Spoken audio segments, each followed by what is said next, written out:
Hello friends, आज हम बात करेंगे chemical reactions and chemical equations की। ये इस चैप्टर की पहली वीडियो है और इस वीडियो में हम केमिकल रिएक्शंस और केमिकल इक्वेशंस क्या होते हैं ये पढ़ेंगे।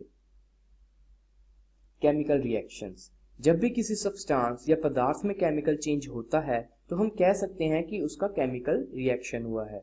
अब केमिकल रिएक्शंस को पढ़ना ज़रूरी क्यों है? क्योंकि हमारी रोज़ की ज़िंदगी में बहुत सारे केमिकल रिएक्शंस हो रहे हैं। ये जिस यूनिवर्स में हम रह रहे हैं ये भी एक केमिकल रिएक्शन का नतीजा है। तो आओ अब कुछ एग्जांपल्स हम देखते हैं।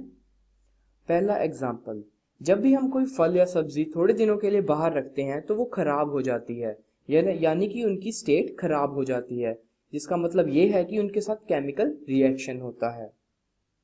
अब हम जब भी सांस लेते हैं हमारे अंदर ऑक्सीजन जाता है और वो ऑक्सीजन ग्लूकोज के साथ कंबाइन होके, ग्लूकोज यानी कि खाने के साथ कंबाइन होके CO2 कार्बन डाइऑक्साइड H2O यानी कि वाटर प्लस एनर्जी देता है और उसी एनर्जी को हम यूज करते हैं। तीसरा एग्जांपल, रस्टिंग ऑफ आयरन यानी कि लोहे पे जंग लगना। जब भी हम लोहे को थोड़ी देर बाहर रखते हैं तो कुछ टाइम बाद उस पर जंग लगना शुरू हो जाता है, जिसका मतलब उसके अपीयरेंस में फर्क पड़ता है, उसके दिखावे में फर्क पड़ता है। तो इसके हम कह सकते हैं कि वह एक केमिकल रिएक्शन है। अब हमें ये कैसे पता लगेगा कि एक सब्सटेंस पे केमिकल रिएक्शन हो रहा है या नहीं? इसको पता लगाने के लिए अब यह स्लाइड देखते हैं। Nature and identity of the initial substance changes, यानी कि नेचर और उसकी आइडेंटिटी जो सब्सटेंस है उसकी रिएक्शन के बाद चेंज हो जाती है। अब नेचर और आइडेंटिटी का मतलब क्या है? चेंज इन स्टेट, जैसे कि पहले पदार्थ धातु सॉलिड था, फिर उसके बाद रिएक्शन के बाद वो लिक्विड फॉर्म में हो गया, इसका मतलब चेंज इन स्टेट, मतलब केमिकल रिएक्शन हुआ है। चेंज इन कलर, रंग में बदलाव होना। एवोल्यूशन ऑफ गैस, जब भी किसी सब्सटेंस के साथ रिएक्शन होता है और उसमें एवोल्यूशन ऑफ गैस हो तो हम समझ सकते हैं कि वह एक केमिकल रिएक्शन है। चेंज इन टेम्परेचर, मतलब तापमान में फर्क, जैसे एक सब्सटेंस का तापमान पहले कम था फिर रिएक्शन के बाद वो गर्म हो जाता है तो हम कह सकते हैं कि वह भी एक केमिकल रिएक्शन है।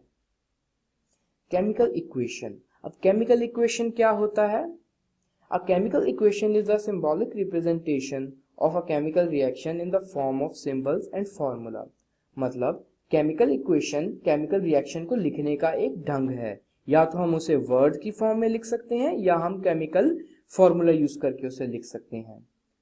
अब केमिकल इक्वेशंस को समझने के लिए दो टर्म्स को सीखना बहुत जरूरी है, जो कि हैं रिएक्टेंट्स एंड प्रोडक्ट्स। अब रिएक्टेंट्स क्या होते हैं?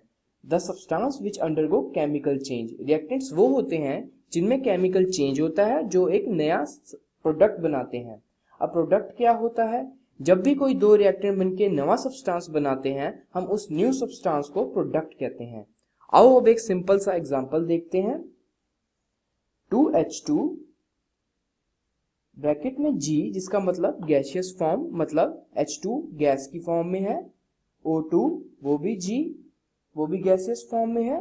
ये दोनों रिएक्ट करके 2H2O बनाते हैं। अब इसमें 2H2 और O2 दोनों ही रिएक्टेंट्स हैं, क्योंकि ये दोनों रिएक्ट करके एक नया प्रोडक्ट बना रहे हैं और 2H2O एक प्रोडक्ट है जो कि इन दोनों के रिएक्ट होने पे बना है। आओ अब आगे देखते हैं। अब इसको अच्छे से समझने के लिए हम एक और एग्जांपल देखते हैं। 2H2 plus O2 gives 2H2O। अब हम इसका मॉलिक्यूलर डिजाइन देखते हैं जिससे हमें ये अच्छे से समझ आएगा। अब यहाँ पे जैसे कि आप देख सकते हैं कि दो एटम हाइड्रोजन के मिलके एक मॉलिक्यूल बना रहे हैं H का, और यहाँ भी दो एटम हाइड्रोजन के मिलके एक मॉलिक्यूल बना रहे हैं H का। यहाँ था 2, इसलिए हमने दो मॉलिक्यूल लिए। यहाँ पे सिंगल O2 है तो हम एक मॉलिक्यूल लेंगे ऑक्सीजन का, जिसमें दो एटम होंगे ऑक्सीजन के, क्योंकि ये सबस्क्रिप्ट में 2 लिखा हुआ है। जब ये दोनों रिएक्ट करेंगे तो एक एटम ऑक्सीजन का इसके साथ मिल जाएगा और एक एटम ऑक्सीजन का इसके साथ मिल जाएगा।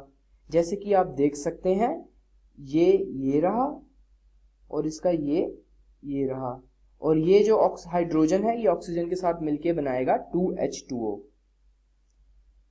सो आज की क्लास में बस इतना ही। फॉर फर्दर गाइडेंस आप एक्वेशन ऐप डाउनलोड कीजिए और आप उसमें क्विज में भाग ले सकते हैं। और ज्ञान पाने के लिए आप एनसीईआरटी की एनसीईआरटी की टेक्स्ट बुक भी देख सकते हैं और प्रीवियस ईयर्स के क्वेश्चन पेपर्स भी देख सकते हैं।